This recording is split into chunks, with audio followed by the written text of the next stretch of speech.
Ooh, see, now that shows you some power right there. Let me go fix it.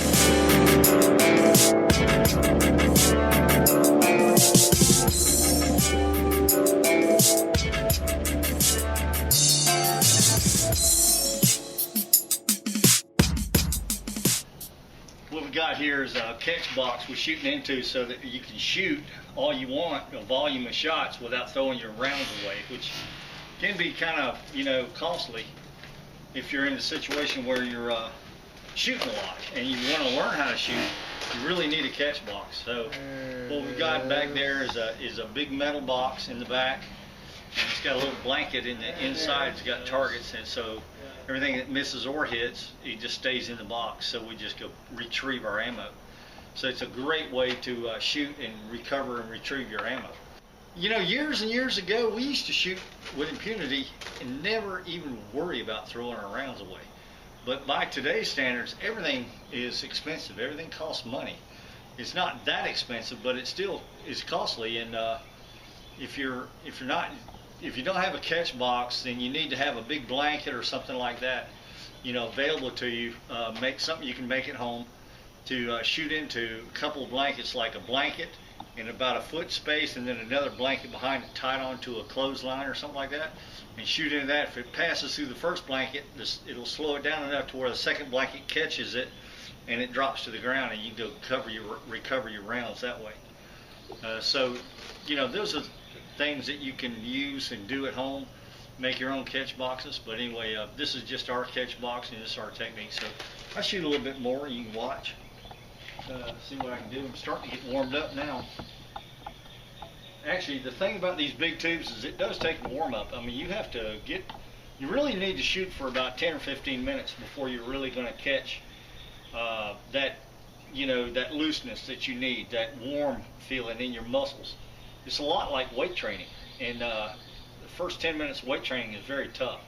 But once you get into it and you start to sweat a little bit and you start to loosen up, then your accuracy always comes around better. So that's the whole key right there. So let me if you camera can watch me, I'm going to do some deep drawing, and I want you to watch how deep I draw, and that's part of the truth about harnessing the full potential of these big tubes. You cannot draw like flatbanders do to your cheek. You can't do that. I mean, you can do that, but you're not going to get any energy out of your round. So you have to get a deeper draw. What you're giving up. Every time you get something, you give something up, okay? Understand this. If you're drawing, to your cheek and you're shooting flat bands, that's going to be enough. So you're going to get some speed out of the flat bands, most definitely. They're very fast. But they're not going to shoot a fast round that's as big as this. This 300 grain, 5/8 inch steel can't be shot any faster with a flat band than it can with a big tube. Okay, but now when you start getting down into your lower weighted projectiles like 100 grain, 125 grain, 150 grain, now you're going to get, the flat band's going to outshoot and outperform the big tubes. But the big tubes don't shoot 150 grain or 125 grain projectile well at all. I mean, they just don't do it. They're not heavy enough. You're not taxing the rubber. So you have to get something to tax the rubber in order for rubber to be fully utilized in what it does. So that's why it's important that the weight corresponds with the size of the tubes. Okay, with that said, I want to say this last thing before I shoot a little bit more. And that is, it goes this way. And this pertains to hunting. I don't care about paper shooters. I'm not a paper shooter. I'm not a target shooter. This stuff right here, I get bored with it real quick. I do it only because it keeps me brushed up. But when it comes to hunting, the desired effect is to take the slingshot and shoot the animal and kill it on the first shot. That's what you want to do. Now, what you want to do and what you do is actually two different things often. But I learned that these lightweight slingshots, the flat bands and the chain bands, they're real good. But if you hit an animal with that and it's a very small projectile, the foot-pounds of energy, even though it's moving real fast, you're not going to get penetration. Slingshots typically don't penetrate, but they do give a foot-pounds of energy on the target. The important thing is to understand that if you hit with power, you're going to get the results you want.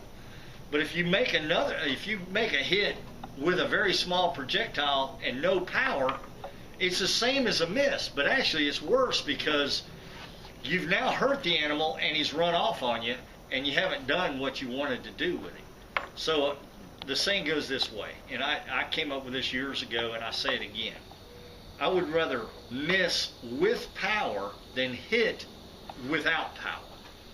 In other words, if you hit without power, it's the same as a miss. But if you hit with power, it's a hit and it's a kill. Okay, that's the important thing. So I would rather miss with power than hit without power. So but typically, because of your small projectiles, your little 3/8 inch steel, 3/8 inch lead, BBs, that type of thing, they're shooting real fast, but they're not kicking up the foot-pounds of energy on the target that you need. So speed is important, but only if you're going to get penetration. Speed's important for the flat banners, but they're not pushing enough weight for their speed to be of any effect when they do the serious hunting, like we're talking deer, turkeys, heavier game, big game, like armadillos.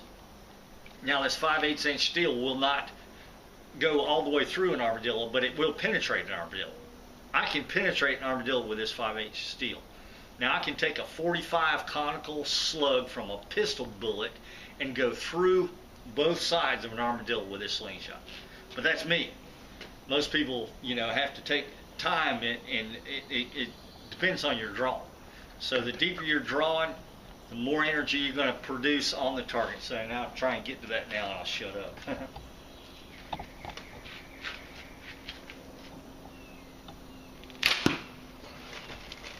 Solid 240, 250 feet per second on that shot. I'm confident. Yeah, it was fast. Camera can't even see it. There it is. There it is.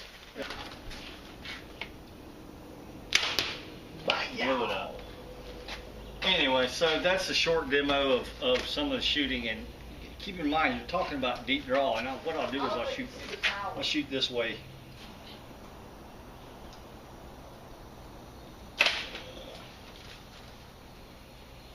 Now I'm not shooting anything in particular, the tree over there that the camera can't see, but what's important is you're watching the draw depth.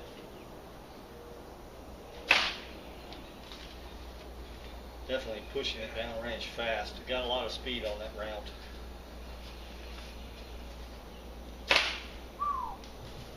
So anyway, that's an example of deep draw, and that's the harnessing the full potential. To harness the full potential, you got to bring your accuracy in and get your power in. So when you're drawing deep, you're going to give up some accuracy, okay? Understand that. The reason the competitive shooters that are shooting paper are shooting from this position here, very much like an archer. But I take exception to this because this is not archery. This is a slingshot, and you're not bound by the parameters of archery. This is not archery. This is slingshotting. So, but the slingshotters, the flat banners, and the competitive shooters, the paper shooters, as I call them, paper cutters, they basically shoot right here like this. And every shot is exactly the same, and the distance is exactly the same, and the target is exactly the same. Everything's static. Whereas with what we do in our type of shooting is very fluid. It's very movement. You're giving up some accuracy, but you're increasing and upping your power to get the desired result you want with regard to hunting, not paper shooting. If you're shooting paper and you're going to compete, absolutely, you got to shoot like this. This is your shot right here. But with these big tubes, you're going to generate any energy with that. So you've got to get that energy up by deep drawing. So, but when you're deeper drawing, you're losing your accuracy or giving up some accuracy for some power. So you're getting more power, but you're reducing the amount of accuracy. But what what happens with a lot of training, a lot of shooting, the loss of accuracy gets brought back up because of your experience, and just the volume of shooting you do gets that muscle memory. The shoulders, the arms, the back, the upper body, even the legs are involved in a deep draw.